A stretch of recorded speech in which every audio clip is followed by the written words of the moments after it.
What if you skipped PR entirely because you assumed it was for companies bigger, more funded, or more famous than yours?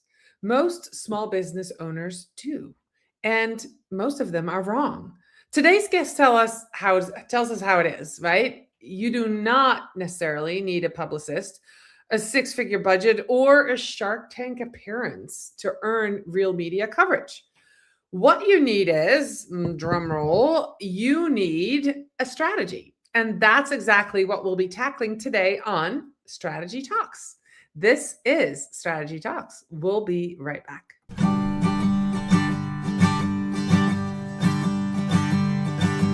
Let's strategize together. Let's hear it from an expert. Join the conversation, it's informative and free. You and me, let's talk some strategy.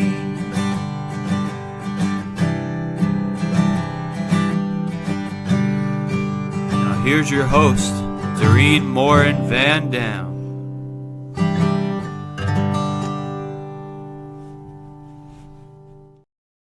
Hello, everybody. This is Dorien Morin-van Dam. I am your host of Strategy Talks, and I want to welcome all of you today. We are live today, and it's a special day. I didn't even tell my guest. Today is June 16th, and it's exactly 18 years ago that I became an American citizen. So it's a special day for me. I actually didn't remember that date until halfway through the day, and I've been meaning to post on social media, but now I get to tell all of you 18 years with an American citizenship. So I'm very, very grateful for that opportunity in 2008 and that I carry that citizenship with me forward. So I wanted to welcome all of you to Strategy Talks. If you're here live on Facebook, on LinkedIn, or on YouTube, I want to welcome you. If you watch this on the replay, as always, if you have questions for myself or my upcoming guests, leave those questions in the comment. Feel free to tag us and we'll be happy to answer them. Last but not least, I want to welcome all of you who are listening to Strategy Talks as a podcast. So now it's time to bring onto the stage with me my friend Mickie Kennedy. How are you today, Mickie? I'm good. Thanks for having me. Awesome. And we're going to talk about PR. Now, we were just talking in the green room about PR and that it's kind of what old is new again. We're kind of having this moment in PR. Is that how you feel? Or is that something that we shouldn't even be talking about because it should have been relevant all along? I kind of feel like it should have been relevant all along. I think that it goes through ebbs and flows as far as how PR works. But at the end of the day, journalists aren't really out researching original stories predominantly. They are being delivered content either by email or by pitches from either people they know, like publicists they have a relationship with, or blindly receiving stuff from publicists. But largely, they're turning to the wires to look for potential stories. I had mentioned that the E and eReleases when I began, I guess that's 28 years ago, was for email. And I was emailing press releases, and they've become largely ineffective because media databases have become pretty commonplace. And for $5,000 to $15,000 a year, you get access to hundreds of thousands of emails, and people just talk themselves into sending off-targeted press releases. So email is really not the best way to reach journalists any longer. They've become email blind to their inboxes, especially national media. And so the wire has become more and more important because unlike email, it's very clean. They can log in, see their industry feed, which they could customize, like by make sure you pin press releases to the top that mention this keyword because that's really important to me, or exclude press releases from the feed that mention a certain topic because I don't cover that. Like maybe I do fashion, but maybe not retail fashion. So if it mentions J.C. Penney or certain retailers, you can go ahead and exclude those press releases. And so the chaos of the email inbox is nowhere to be found with these newswires. And in the U.S., it's predominantly a duopoly. It's a Business Wire and PR Newswire, and they're both very expensive, close to $2,000 for a 600-word or 700-word press release. And it's so expensive because it is largely a duopoly. And it is different than other wires you may have heard of, like the Associated Press or AP or Reuters. They don't disseminate press releases. The Associated Press, they write articles. They'll use press releases. They're out looking for stories, but everything that they run is written by them, and it's mostly licensed. So you'll see in your local newspaper, it might say AP in front of the story, which just means rather than one of their editors spending time writing that story, they just pulled it off the AP wire, and they pay a fee to the Associated Press. All right. Okay. So there was a lot of good stuff in this. Man, you're like right outside of the gauge. You're giving us all kinds of information, but this really sets the scene because now we know if you want to write a 600-word press release and submit it there, it's $2,000. So if you're a small business, that's a huge chunk of a marketing budget, right? Yes. I mean, that's a lot of money, and that's for one story that doesn't guarantee that it's going to be picked up. So then what do we do?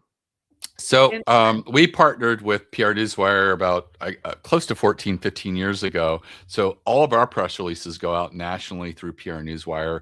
It also goes to the appropriate trade categories with PR Newswire.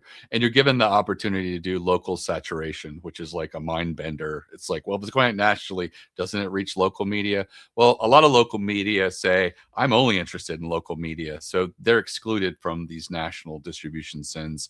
But if you select and add on to your release local saturation, it will go to those journalists who've indicated, I'm only interested in local news. So if you're like a Chicago business, you want to go out nationally, but you also want to make sure that your local media, the business journals who cover local Chicago companies, and the people at the newspaper who cover local businesses, by adding that local saturation, you'd also go to them as well. And you don't have to pay $2,000 to go out through eReleases.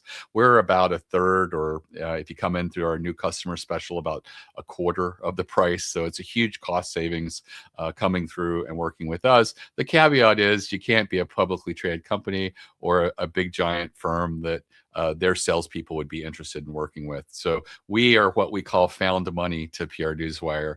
Most of our clients have a budget of less than $3,000 a year for PR, and their salespeople would not reach out to anybody unless they thought they could at least spend $20,000 plus with PR Newswire. So, in aggregate, we do represent a lot of these small businesses and entrepreneurs. So we're moving over 10,000 press releases a year. So it is certainly a lot of volume, and we do write big checks to PR Newswire. But it does allow us to get a really great price that we're able to pass along to small businesses. Oh, that's really fantastic. And it's interesting because you and I were talking in the green room that, I've worked with nonprofits, I've worked with small businesses, and, I've worked with some people who've paid money, big money for PR. But I haven't heard anybody talk about your company where this is do you consider it like do it yourself? We do. I consider it completely a DIY. Okay. I provide a lot of resources and tools and what's working. The truth about press releases and even those that go out over PR Newswire and Business Wire is probably 97% of them fail to get any earned media. And that's what we call it when you get an article written about you, or an interview, or you have an appearance on TV, because there's so many different mediums for getting your content out there. And so only 3% are succeeding. And, with those odds, it doesn't seem like it's in your favor.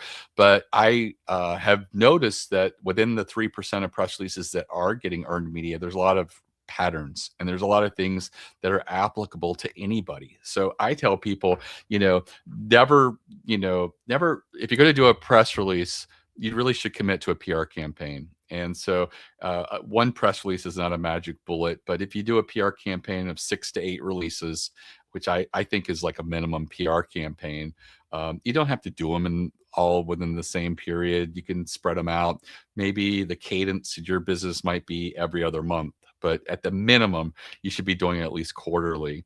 And, if you do strategic types of releases among the 3% that are getting picked up, you're going to have a much higher likelihood that of those 6 to 8 releases, maybe 1, 2, maybe even a little bit more will generate earned media. And so that means you're going to have a lot of failures. But what happens with earned media? One article in Waste News, which is a trade magazine for one of my clients, resulted in 2 cities in Australia reaching out to them and saying, "Hey, do you build facilities abroad?" And they go, "Oh yeah, we have projects in India and a few other places in Asia." And so he ended up building 2 facilities for these cities in Australia. $30-40 million deals from a $400 press release that got picked up in one article. And so, that's a wild example, but we did a press release for a very short-lived initiative during the pandemic as a courtesy to help them out. It was called the Dining Bond Initiative, and I have it as a case study on my website. And it was basically like you could nominate your favorite local restaurant, and if the volunteers were able to reach them, you could give money that would help them during this 2 weeks of flattening the curve that we went through that turned into a few years. And it was sort of backed by a dining bond or gift certificate type of thing. And so if you had a favorite restaurant that you went to on your anniversaries or something like that, and you're worried about them, it was a way to sort of, empower you to give money and help them out. Generated over $10 million in revenue, over 100 articles that it got picked up, and it got picked up in big places, but it also got picked up in probably over 100 local papers as well. And I think it did well because it was positive news at a time where there was negative, and uncertain outlooks. And also, I think that it was empowering. We were sort of like we were just sent home and we didn't have much power, but here we could make a difference on a small scale. And again, it was we did it for free, but it would have been like a $400 press release, and it literally generated in excess of $10 million. The thing is, it's a bit unpredictable. So marketing people hate it. They're like, what's ROI? Yeah, what's the ROI?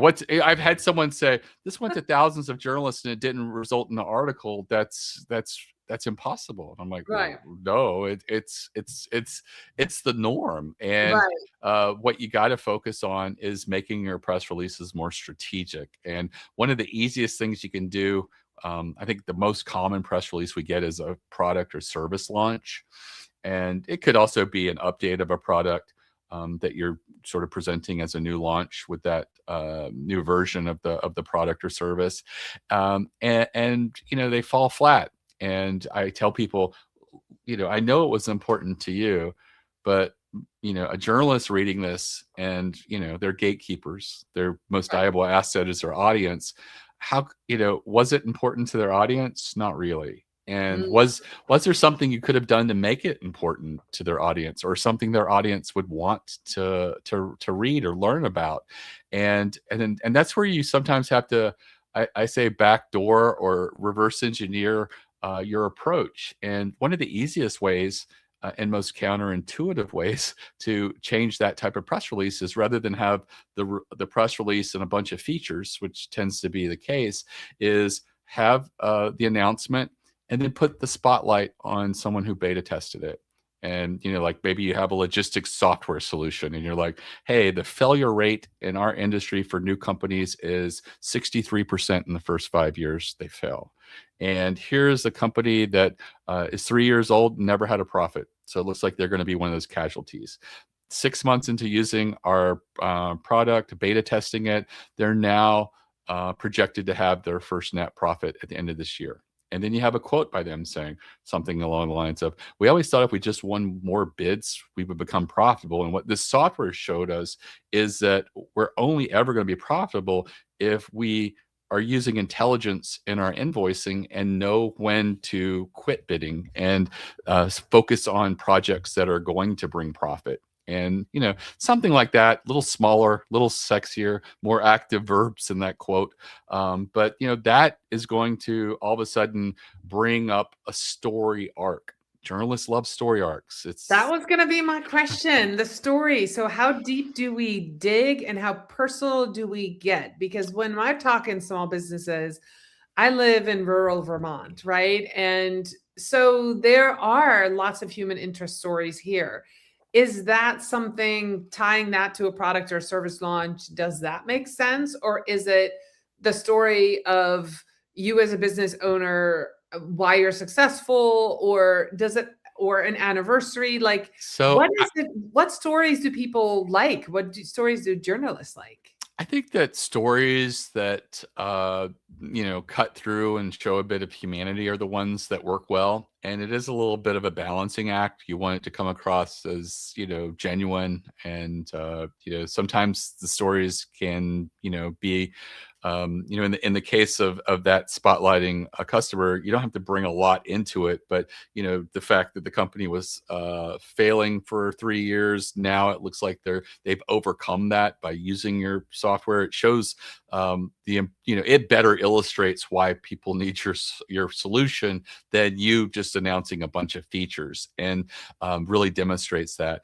So if you have an interesting story about why you launched your company or something like that, and it's been a while, it's probably harder to make that the focus of a press release. But at the end of every release, we have what's usually called a boilerplate, and it's about section. And usually it's a paragraph at the end that's about the company or about the individual, if it's an author or somebody, an individual doing a press release. And that's a great place to sort of incorporate a little bit of the lore and the little bit of the story of like, hey, this is who we are, our elevator pitch. And I founded the company after, taking a first class flight, and the singer Cher and I were talking, and she said, I think that would be a great business. And I do have an experience with Cher, and I actually talked to her once years ago. Her personal assistant what created a business, and Cher was her biggest cheerleaders, and that person got picked up that year as the minority entrepreneur of the year in a magazine. And she was able to mention Cher in the press release, which is, it's kind of hard. The Newswire doesn't want like implied celebrity endorsements, so we had to get a letter from Cher's attorney to send over that they authorized the use of her name and stuff like that. But things like that are just weird. You're just like, oh, here's someone's personal assistant who's founding a sort of a gift related business, and had this endorsement by that person. What are other, what's your why? It doesn't have to be like celebrities. It doesn't have to be something crazy. It could just be something that easily makes your business relatable. In the early 2000s, every story that came out about eBay mentioned that the person who started the company, it was to help sell their either girlfriend or fiance's Pez collection. And as a developer, that's how they approached it. Is like, well, I'm going to build a website where you're going to auction these off, and we're going to try the internet. And all of a sudden, eBay was launched. Turns out later that came out that it was not true, that a PR company built that story. But it got a lot of mileage because it immediately got you to all of a sudden think about an auction platform. What could I sell? It made it like, oh, you could take a Pez collection and sell these little pieces of plastic individually. And it also made you think that, oh, these little things that you wouldn't think have much value, little yard sale things or something. It really cut through a lot and made it very relatable. And I think that's why that story stuck, and everybody, incorporated that into their articles. I had a client who was pretty successful, and they had won an award, and they just wanted to get the word out how great they were. And I had talked with them once before, and I remember they had said when they originally founded their business, before they had a big giant warehouse, they were doing fulfillment in their garage, and they kind of had to cut Thanksgiving short and have the whole family out there help with fulfillment. And I really challenged them to, let's incorporate that into a press release. And they were like, wouldn't that be embarrassing? Why would you want to get that out there? And they ended up getting a 2-page article in Inc. magazine. And that was the intro of their story of like, several years ago, they basically had to cancel Thanksgiving just to do Yeah. fulfillment. And today they have, they're very successful. They have $1 million warehouse, and, and they're like, even they were like, why did they pick that? You were right. And I said, because Yeah. it's so relatable. It's relatable. Entrepreneurs have these stumbling blocks. We all know that sometimes we have to, dig up our sleeves and call on friends and family to come in and help a little bit, and so it is something that I think just translated well, and Inc. magazine recognized that. There's a reason that every time someone does go on Shark Tank, they don't just open with their numbers and their business. They try to get vulnerable a little bit. I was sitting there, my father had just died, and we had this little hobby thing that we used to take out to flea markets, and I just thought, gosh, wouldn't it be great if I could build a business around that? And it's like, oh, I want you to succeed. I know. The storytelling, and it's funny because I never really thought about how close PR and those stories are to what we do in marketing. It's just really concentrating and on the press release. But I mean, those are the stories we tell in marketing as well. I had a client who owns a security company. So they do security and commercial alarms. And the reason she got picked up by the local news and then got picked up by national news and then the BBC is the reason she started her company with her husband is that she was working for in a jewelry store and begged the owners to install a security system, and they wouldn't. And then she robbed them just to prove her point. She got robbed at gunpoint. And so it was totally traumatic. She survived. And that story is why, and that incident is why they started their security company. And they're all for panic buttons, and that's why they do commercial also, not just home. But it was a personal experience, and once she shared that story on her blog, it got picked, and I sent it to a couple of journalists because I was working with them on social media, but it got picked up locally, and then it got into national, and then even the BBC picked it up as survival story. So yes, if you have a personal story, if there's a reason you start a company, this is great. And of course, we can use it in marketing too, but PR, that's awesome. So I read something about you, Mickie, that you said surveys are good. Can you explain that a little bit? What is the thing about surveys, and how can small businesses use that? So I would love to take credit for it, but I actually have a customer, for about 10 years now, they've been doing surveys. And when they first went in business and were doing press releases, I would look at their website and I was just like, just seems like it's a link farm. They did a lot of little top 10 list of like, here's the best graphic design software, or here's the best CAD software for architects, top 10 list. Here's the best, CRM for email marketing and stuff like that. And then they were really committed to PR. I don't know why, but they would get occasional hits, but it was like 1 out of every 10, 12 press releases. And then they did a survey, and they picked one of the niches that they did and talked about that market, and it got 8 to 14 articles. And then they did it for another little vertical. So they were doing 20 to 30 press releases a year on all these surveys, and they turned the survey into an annual survey. And as a result, almost all of these articles had links to their website and the resource page, because the focus of the press releases is on basically one survey question. What was the biggest aha or surprise from that survey? But you build out a page on your website where you have all the survey results and questions you asked, and you can expand upon that. But they got links from all of these verticals. So now this link farm is getting all of these authority links. And today, they don't even have to do PR. They get called every time there's a consolidation in any of these little verticals. They are just magnets for the media. And it all started because they elevated themselves as thought leaders by just doing surveys. And that's all it takes is you just do a survey.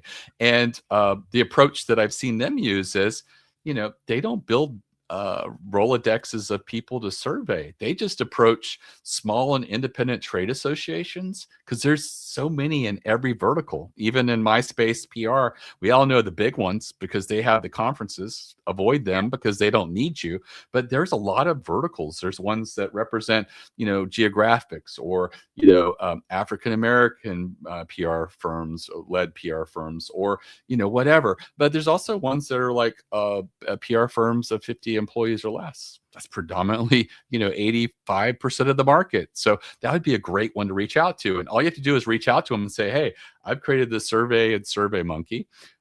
Here's a link. Could you send this to your members? We're looking for at least 100 responses to be statistically relevant.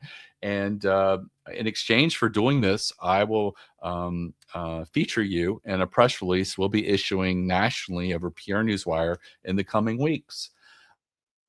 At the time, the first time we asked, they say yes, because nobody knows about these people. They usually have 1,000 or 2,000 members, but they don't have the recognition in the industry that everyone does. So they see this as an opportunity for them. And when I coach people through this, almost everybody gets 6 to 12 articles. Individual articles from one press release, and the least we've ever had is 4, and that was for someone in a very specialized biometrics industry, and they were thrilled. They were like, there's only 4 publications in our industry, Mickie. We got all 4, so I think we're happy. So and the great thing is, you could just repeat this. You do this annually if you want to, and it's the easiest way to be recognized as a leader in your industry. When that client, I like I said, I just considered them a link farm, and today they're considered authorities in so many little verticals and market spaces. And so that is something that anyone can do, and it's not as involved as you think it is. You want to ask thoughtful questions, maybe something that's timely. It could be industry specific. It could be around how AI is influencing your industry. It could be about, work culture change post-pandemic. Are you having problems with the work culture, or are you finding that people still don't want to come into the office, or, are you having challenges around that? And so these are all great questions, but they're also, there could be blind spots, things that the media is missing that if you brought up in a question and you had some numbers behind it, the media would find irresistible. I've had that work for certain industries. One was the carpet industry, and I had a carpet company in New Jersey. I can't think of a more non-newsworthy business. They just 20 some years installing carpet, and people like them. And we did something where it brought up how their biggest enemy was the big box home improvement stores, and nobody in their trade publications had talked about it. And so we brought that blind spot into a conversation. It wasn't through a survey, but it was identifying something the media has been missing, and the media just ate it up. They got picked up in over 10 trade publications in that first press release. And by the time the year was up, of doing press releases, of which the first 6 months nothing happened because we didn't find something the media was interested in. They had gotten over 20 articles, and their local paper and New Jersey Magazine, which was an important magazine for them. But at the end of the day, I was like, most of your clients aren't reading the trade publications. How's that help you? And they said, well, we have this brag book that we put together. We print out all of the clips, and when our people go to give a quote in someone's home, we open it and say, we may not come in the cheapest, but we have a strong reputation. We've identified a lot of gaps in the industry with low cost providers like the Home Depot and Lowe's of the world. And they just open through the book. Here we are in Floor Trade Weekly. Here we are in this publication, local paper. And they said maybe it adds at most 2 minutes to the conversation. Somebody might thumb through it, but all of a sudden they started closing 17% more of these consultations by adding that credibility and authority to the process, the sales process. And, that's something that you can do with the authority that's created with PR and getting that earned media. Wow.